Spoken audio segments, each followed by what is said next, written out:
I want you to picture a scenario. Okay, let's hear it. So you are at a dinner party, or maybe just a really important Zoom meeting, right? Sure. You are smiling, you are nodding, you are making these insightful comments that make everyone else nod along with you. The perfect guest. Exactly. You are, by all accounts, killing it. But under the table, your leg is bouncing like a jackhammer. Ah, yeah. And in the back of your mind, there is this low hum, like a refrigerator that's about to break. And it's basically telling you that you would rather be literally anywhere else. The classic split. I mean, it's the public victory and the private defeat. Yes, that is exactly it. And it's not just, I'm tired. It's this weird vibrating tension between the life we are broadcasting to the world. The Instagram stories. Oh, the Instagram stories, the career milestones, the, I'm so humbled to announce posts. Those are the worst. Right. But it's that broadcast versus the actual quiet reality of what is happening inside our own heads. It's the invisible battle of modern life. And honestly, I think it's the primary source of that deep, marrow-level exhaustion so many people feel right now. Get that? It's not physical fatigue, it's existential fatigue. So today, for our deep dive, we're jumping into a text that doesn't just describe this feeling, it dissects it. It really does. It lays it out on the table like an autopsy. Yeah. The source material frames this massive internal conflict as a war between two specific states of being, external illusion and internal reality. And I have to be honest, reading this, it was uncomfortable. I bet. I felt called out on just about every other page. Well, it's not a comfortable read, no, because usually when we talk about this kind of stuff, we frame it as wellness. We say, oh, you're stressed. Go do some yoga, download a meditation app. Drink some green juice. Exactly. But this source argues that this isn't a wellness issue. It's a structural issue. It's about the fundamental architecture of how we actually process reality. So it's not take a nap. It's change your operating system. Yeah. Precisely. The mission for this deep dive is to help you understand why your life might feel so noisy and fragmented, even when things are technically going well. Which is such a common feeling. It really is. And then we're going to look at how to shift from a mindset of winning, which is the external game, to a mindset of alignment. Winning versus alignment, that distinction is huge. And we are going to get there. But we have to start with the noise. The noise. Yeah. The source describes the external illusion as a world filtered through noise. But before we get too abstract here, what does this actually look like on a random Tuesday morning? Well, think about the first thing most people do when they wake up. Reach for the phone. They roll over, grab their phone, and check their notifications. Before their feet even hit the floor, they have let the world in. Guilty. I mean, I usually check my email in like 3 different social apps before I've even brushed my teeth. Right. And the text defines the external illusion specifically as a reality shaped by reaction. Not reflection, reaction. That's the key mechanic. When you open that phone, you aren't choosing what to think about. You are reacting. You see a headline. Reaction. Exactly. Your friend's vacation photo. Yeah. Reaction. A Slack message from your boss. Reaction. It's the pinball effect. I'm the ball, and the notifications are the bumpers. I'm just bouncing around all day thinking I'm being productive, but really I'm just being propelled by other people's agendas. And that state of constant reaction creates the illusion. The text lists the actual drivers of this state. Trends, social hierarchy, validation systems, and the fear of exclusion. Wow. These aren't just abstract concepts. They are the engines running our behavior. The validation systems part that really stuck with me. Because it's not just about wanting to be liked. It's deeper than that. Much deeper. It's like we've outsourced our self-esteem to an algorithm. It's the quantification of worth. In the external illusion, if you do something and nobody sees it, did it even happen? Right. If you have a great thought but don't tweet it, doesn't matter? Yeah. The external illusion demands an audience. That's the word. Audience. The text argues that living in this mode is essentially a performance. And look, we do this show. I perform for a living in a way. But this is talking about performing your actual life. It's the Truman Show dynamic. But the twist is we are both the star and the director. Oh, man. You are constantly curating the narrative. And the dangerous part, according to the source, is that this performance relies on the audience to validate your desires. Meaning what exactly? Meaning you don't just want the promotion because you love the work. You want the promotion because of how it looks on LinkedIn. Or how you'll explain it at your high school reunion. Exactly. You want the vacation not just for the rest, but for the aesthetic. And when your desires are contingent on an audience, you lose ownership of them. So you start chasing things you don't even want. just because the audience applauds when you catch them. Which perfectly explains the exhaustion. Because maintaining a character is way harder than just being a person. It is incredibly draining to be on stage 24/7. The text calls this comparison loops. In the external illusion, there is always someone doing it better, or faster, or looking better doing it. Always. There is no finish line in an illusion. You just keep running until you collapse. Okay, so that's the external illusion. It's loud, it's reactive, it's performative, and it's just exhausting. The alternative, according to our source, is internal reality. Right. Now, immediately I imagine a monk on a mountaintop. Sure. But the text is actually pretty grounded here. How does it define internal reality? The definition is beautiful in its simplicity. Internal reality is what remains when stimulation decreases. What remains? That's a little haunting. It is, because for many of us, if the stimulation stopped, no phone, no TV, no talking, no work, Total silence. we're terrified of what would remain. We use the noise to drown out the silence. So if we do brave the silence, what are we actually supposed to find there? The text lists an inventory, right? Yes, it lists 4 components of internal reality. First, your true emotional state, not I'm fine, which is the external script, but what you actually feel. Right. Second, your actual needs. Third, your values and limits. And the fourth one, this is the one I highlighted, underlined, and circled in red, desires without audience. Yes, this is the major aha moment for sure. Can we unpack this? Desires without audience.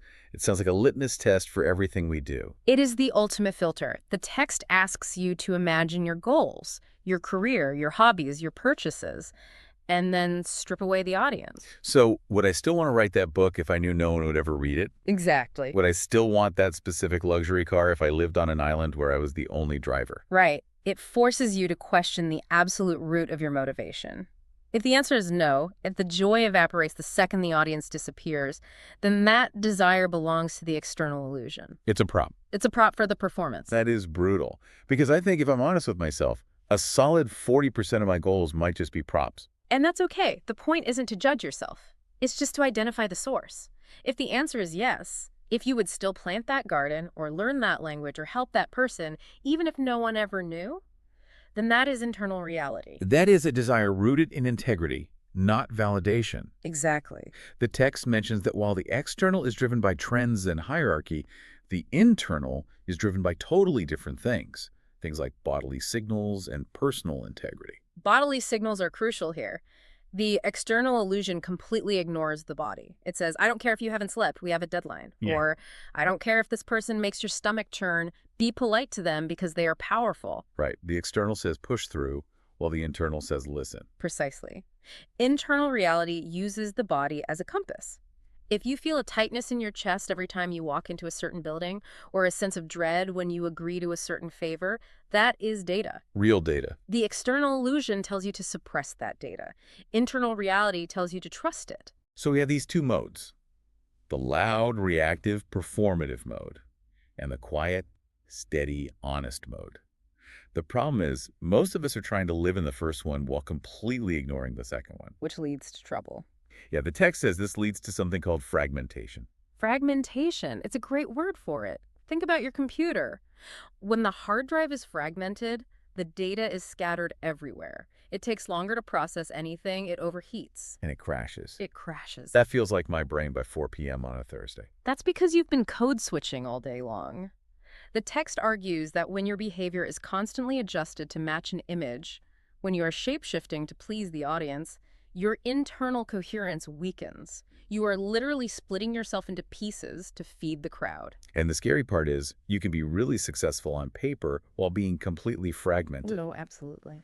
The text has this paradox that I think hits home for a lot of high achievers. It says, you may look successful but feel misaligned. You may appear confident but feel unstable. That's the classic imposter syndrome.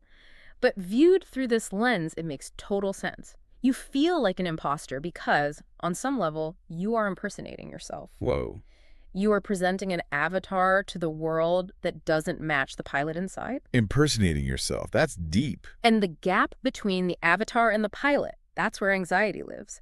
The wider the gap, the more energy it takes to maintain the illusion. That's why you're exhausted. You aren't tired from the work, you're tired from the maintenance of the gap.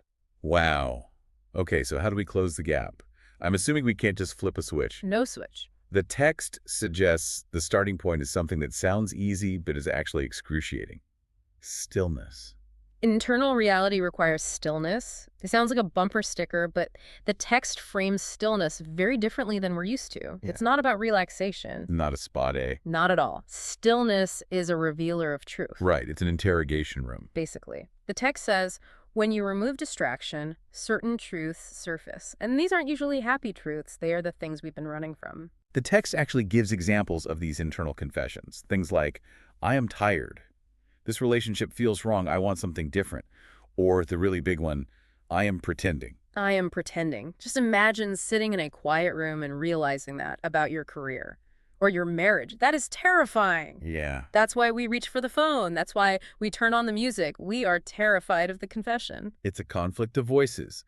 The text sets up this dialogue perfectly. The external voice is screaming, keep performing, keep competing. If you stop, you'll become irrelevant. And the internal voice is whispering, stop, listen, adjust. But the external voice has a really good weapon on its side.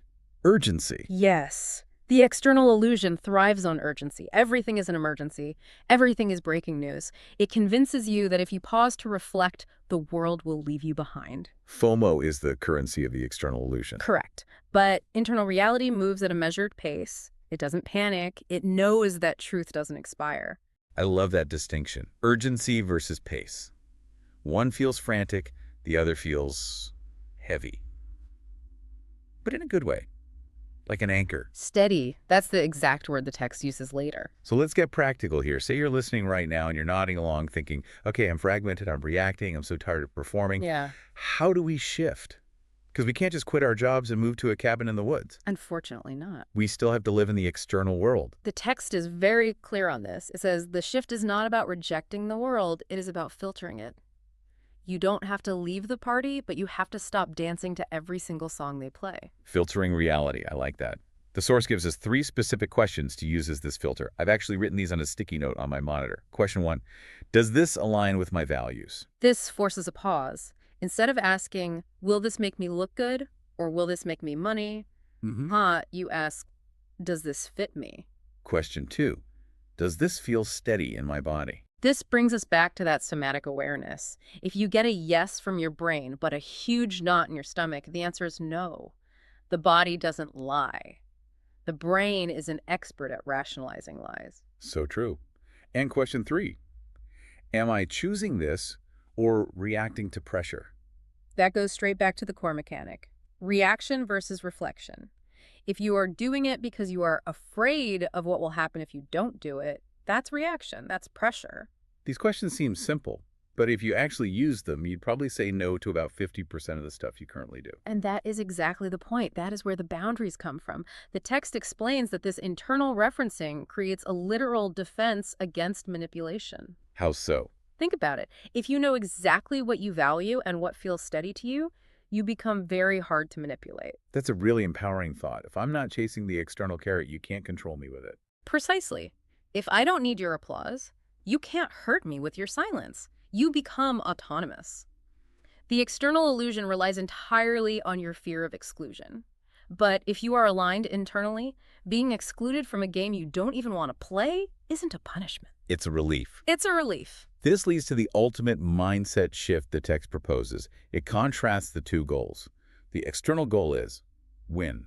The internal goal is align. Think about the difference in energy there. Winning is a zero-sum game. For me to win, someone else usually has to lose. And once you win, well, you have to win again tomorrow, or you're a former winner. It's a treadmill. And aligning. Aligning is architectural. It's about structure. It's about making sure your actions fit your beliefs. You can't win alignment. You just are aligned. It's a state of being, not a momentary victory. I think about that paradox we mentioned earlier, the successful but unhappy person.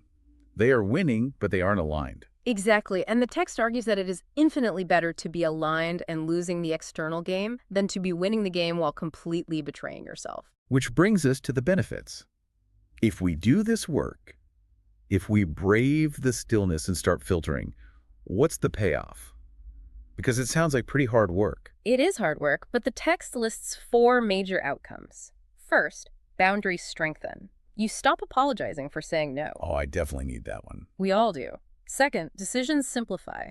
When you remove the audience variable from the equation, decisions become much clearer. You aren't calculating the optics of every single move you make. Third, anxiety reduces. Because you aren't performing, you aren't worried about forgetting your lines because there are no lines anymore, you're just being. And the fourth one, relationships clarify. This is the double-edged sword. When you stop performing, the people who were only there for the show will leave.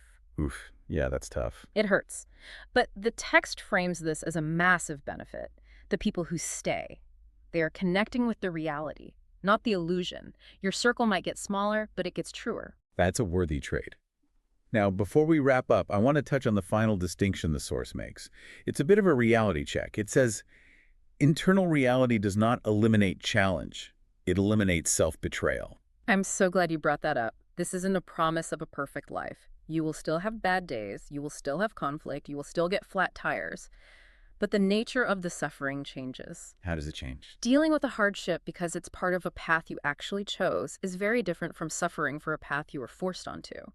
As the text says, it eliminates the sick feeling of abandoning yourself.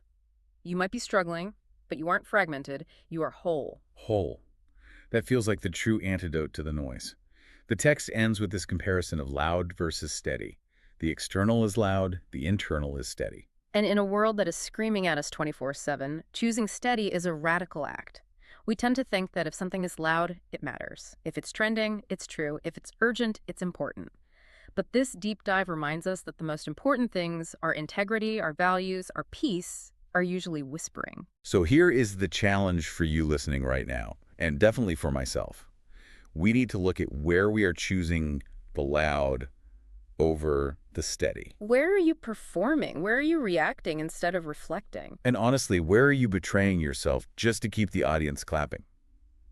I'll leave you with a final thought from the source material that I found really provocative. It asks, if you stopped performing today, if you dropped the image, the feature, the hustle for validation, who would be the first person to notice? Wow, that's a scary question. And would they be disappointed that the show is over? Or would they be relieved to finally meet the person behind the curtain? Something to think about the next time you reach for your phone to check your likes. Indeed. Thanks for joining us on this deep dive. Go find some stillness. We'll see you next time.